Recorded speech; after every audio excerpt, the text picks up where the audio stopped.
of relationship that Job becomes totally ensconced and completely is considered work. So you have to go through every floor.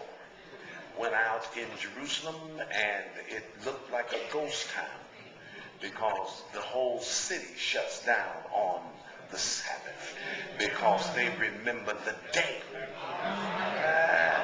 From the 2 stars that come in the sky on Friday to 2 stars in the Saturday, they don't do nothing because that's their devotion.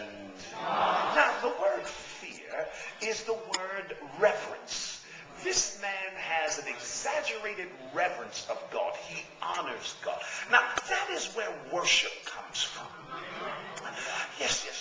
Worship comes from recognizing that God is greater than you. And that when it be my soul says yes. And when you recognize the awesomeness of God, you only have one posture. And that posture is one of worship. No matter how great you may be. Note now, Job was the richest man in the East. And I know we're striving for things. We want to be fat and paid and blow up.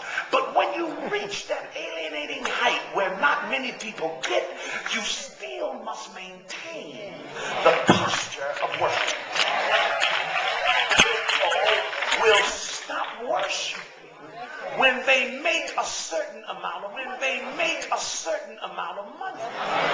They used to come to prayer, but now they have businesses and they can't pray. They used to come to church and stay all day. God stopped it.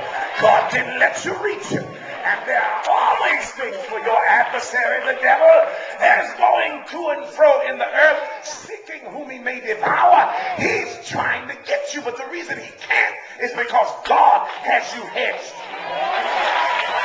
And he has you hedged in to the place that you can't help for being blessed. You can't go under for going over you. It seems like everything you touch. I wish I had somebody here. I'm not going to be much longer. I want you to understand that when you meditate and reverence God, you shall be like a tree planted by the river of water that bringeth forth his fruit in his season. His leaf also shall not. Stretching out on that, but if you just, I don't have time to go on all that. I've been preaching for a little while, and so he preaches to him Jesus. How do you know? Well, if you read Galatians, the 3rd chapter, I believe it is, it says that wherefore God, seeing that he would justify the heathen, preached aforetime the gospel unto Abraham. Now, when did he preach? Well, he preached it when Melchizedek showed up. How are you certain of it? Because when Melchizedek got through preaching, he pulled out the bread and the wine. That's the same thing Jesus did. And Jesus said, take, eat, this is my body, which is going to be broken for you. And he said, drink this is my blood.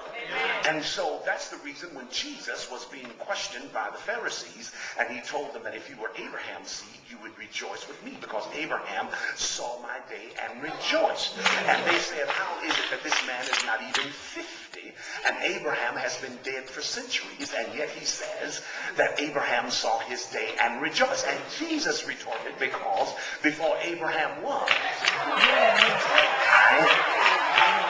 Abraham, while he was still Abram, heard the gospel and believed. Now what happened is that God began to share with Abraham some basic principles of salvation. He's still Abram now, and God begins to share with Abram some basic principles of salvation. One of the things that he shared with Abram was the exclusivity of God. Would you say that with me? Say exclusivity of God.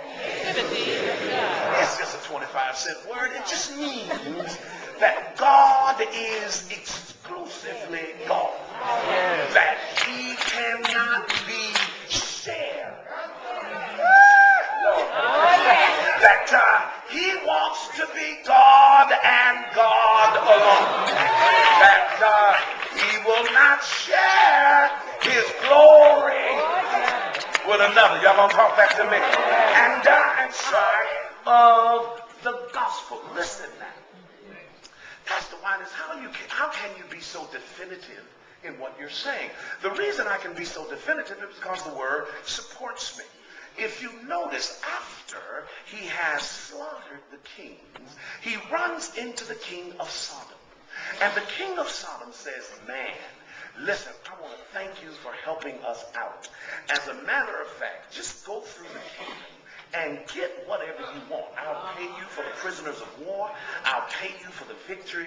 And Abraham stops him in that 14th chapter and the 23rd verse, well, the 22nd verse, and Abram said to the king of Sodom, I have lifted up my hand unto the Lord, the Most High God, the possessor of heaven and earth, that I will not take from him a thread, even to a shoe latchet, and that I will not take anything that is thine, lest thou shouldest say, I have made Abram rich. Yes. He's saying, I have already promised God. Yes. The preacher came and told me how I had to live.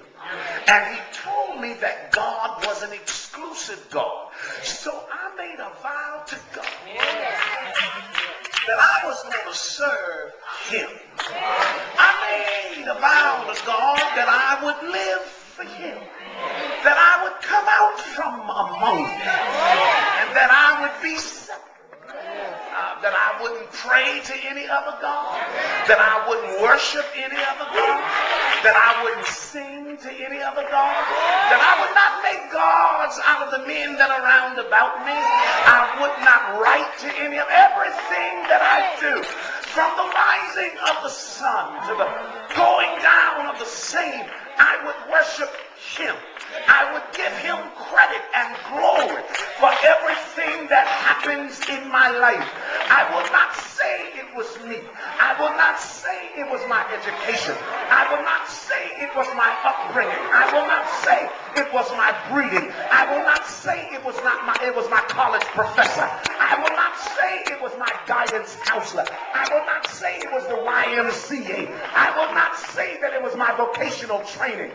Whatever happens in my life, I have lifted my hand to God and said to God, be the glory.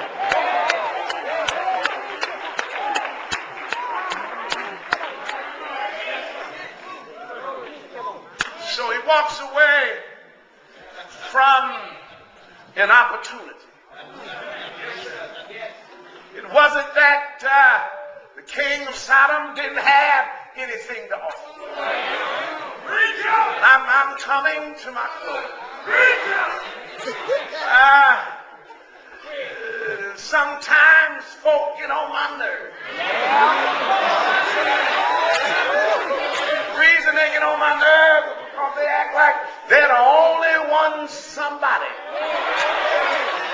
that had an offer on the table. Look at your neighbor and say, I had an offer on the table. I had an offer on the table. But I had to walk away.